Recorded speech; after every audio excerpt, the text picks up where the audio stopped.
individuals who served Capital with distinction during extensive careers of classroom teaching. Today, we pay tribute to two of Capital University's finest professors. Richard Wood, Capital University Law School.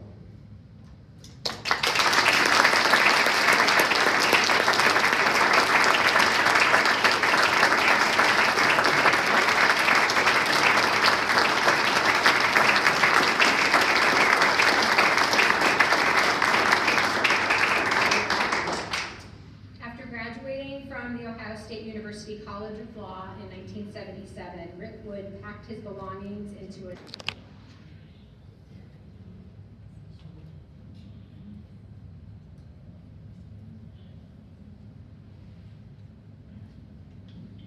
Congratulations to Rick. Rick is joined today by his husband, Larry Cugino.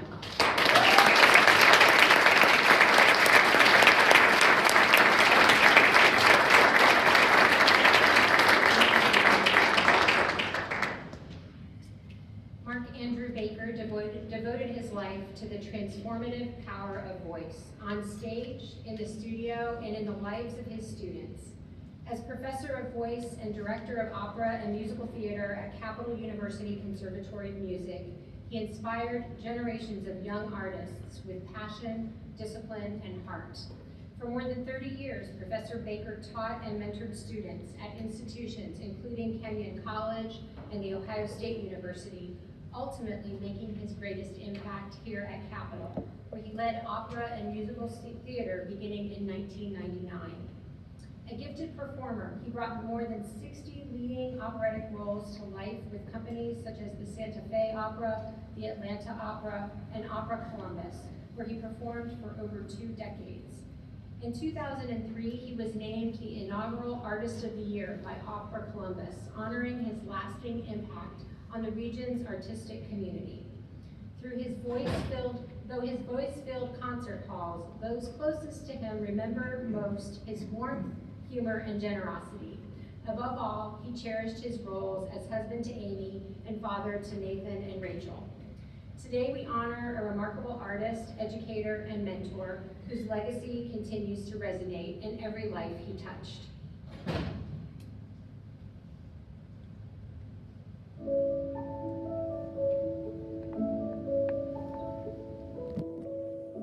We were both undergraduate students at Ohio State University, and his first show was A Marriage of Figaro. He was an undergrad. His first show was Figaro and the Marriage of Figaro in Italian, with about an hour and a half worth of recit in Italian. He worked his tail off for a year to get that role memorized, and he was by far the best baritone I'd heard at that age anywhere. He was just incredible. And so I met him doing that, and my wife got to work with him in a funny group called Scarlet and Gray. They were a show choir back when those were big, and he was a great singer. And as he said, I had the eyes of a dancer. He didn't have the feet of a dancer, he had the eyes of a dancer. So they put Mark on a 4-block, which means all the way in the back, as tall as you could be, so you could hear his voice nice and clear, and all he did was raise his hands. He didn't have to dance. He was always very joyful. He did most things, at least in the work in the shows that I did with him, with this like twinkle in his eye. He was always slightly up, it felt like he was always slightly up to something, but he was just very, very happy to be where he was all the time. And it was hard not to be in a good mood when you were around someone like that. Mark gave so much to everything he did. You know, I mentioned him being this really energetic presence, but you could tell there was so much heart in everything he did. Every production felt like a passion project, even though it was his job and his work. He radiated pure joy constantly. He was really open. I feel like he encouraged all of his students to do the best they could do, no matter, it didn't matter like what their skill set was or where they really came from. But he wanted to draw like passion and I guess maybe even relatability out of his students. Like, I don't know, just being good people and being good to each other. He treated me with respect. He treated me with kindness and an excitement about what my life as a musician and as a person would look like. He had a saying that trust the process and trust the product. So you get young kids having vocal problems. He was so kind with them, said, don't get upset, don't get worried. It's a process. You grow in singing. And he would show them how to do that and would just be patient with them. And he would make so many great young singers who came in with real problems, and he turned them into wonderful singers. And he did it because he loved teaching. He wanted them to be successful, not listen to me and listen to how I sound and do it like me. He was really a true teacher of the art form. He even took me to see my very first opera. He brought a class of us to go to Dayton Opera to go see a dress rehearsal of The Consul by Menotti. And that was where my love for opera really started. And I think he really was fantastic at seeing those little sparks in people and, you know, fanning that flame a little bit and drawing their personalities out. He was captivating. He was captivating on stage. You couldn't take your eyes off of him because he has this presence and this sense of timing that's just extraordinary. And it was such a model of practice what you preach. And so being, 19, 20, however old I was at that time, and seeing this high-level version of the things that I was learning was very, very cool. People knew Mark all over the country. They adored working with him. He was such a good colleague. The reviewer for Opera News came to our Turandot, and he was in the Ping Pang Pong trio. And the guy told me after, he goes, Bill, that's the best Ping Pang Pong I've heard in my life. And he's heard it all over the world. And he said that's the best, that trio was the best I've ever heard it. And it's because Mark, there with his buddies, he committed to every scene and just was so incredible. And I'd have international conductors say, that's the best, gosh darn, Angelotti I've ever heard in my life. I said, well, make sure you tell Mark that, I agree with you. Tell him, you're this big rough Italian guy, but tell him how good he is. He was always so prepared and so great in everything he did. My wife also is a graduate of Capitol, and we met at Capitol, and she was in productions as well, and we still quote Markisms all the time. The number of times we'll say to each other, just turn and go, just turn and go. Was directly informed by watching Mark and hearing Mark in that capacity. He was just such a caring person, and he was so good to all of us, and I feel like, especially looking back, like now that I'm an adult, I can see like he was invested in the students, he was invested in making like Capitol better through not only his work, but also through the students' growth.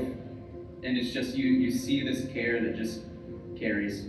I really specifically remember every time we had a big thing coming up, a big dress rehearsal, he would be in the very top row of the balcony and all we would see was his silhouette, but we knew it was him, and he would be looking down and watching us and applauding where needed, and he really supported every other aspect of the conservatory rather than just his. And even now, whenever I perform, there are still times when I look up into the balcony and I still think of him standing there. My wife and I have had many life experiences. We've traveled around the country, we've had different careers, we've, moved many times. And the number of times that her or I will mention something to the effect of, I wish we could call Mark. Mark would think this was really cool.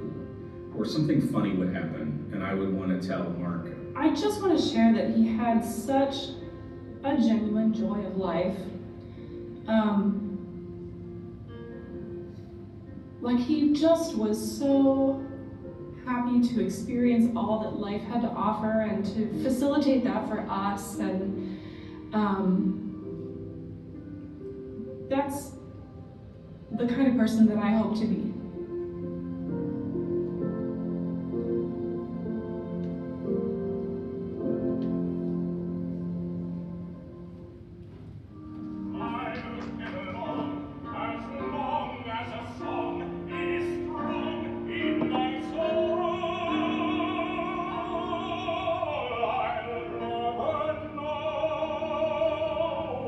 Makes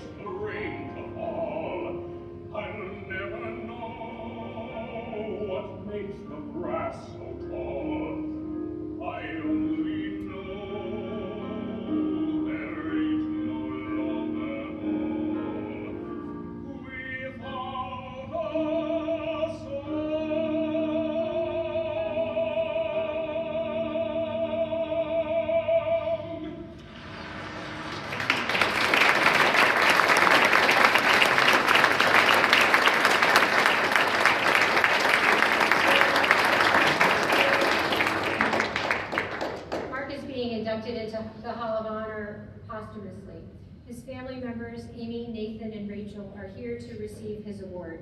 Will you please come forward?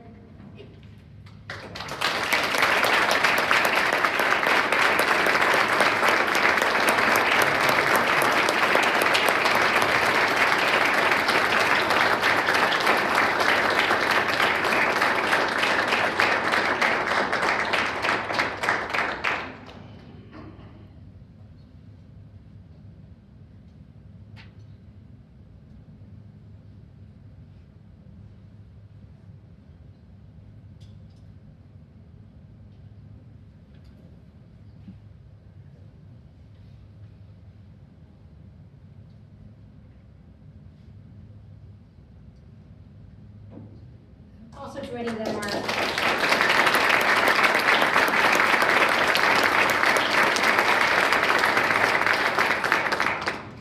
other members of Mark's family and friends are here with us as well, including his brother Lenny Baker and his wife Pam, Mark's former sister-in-law Laura Geis and Lynn, Amy's sister-in-law Heather Eisler, Mark's good friend, singer and Cap grad Barth Smith, and Mark's good friend, conductor, and former Capitol colleague Bill Boggs.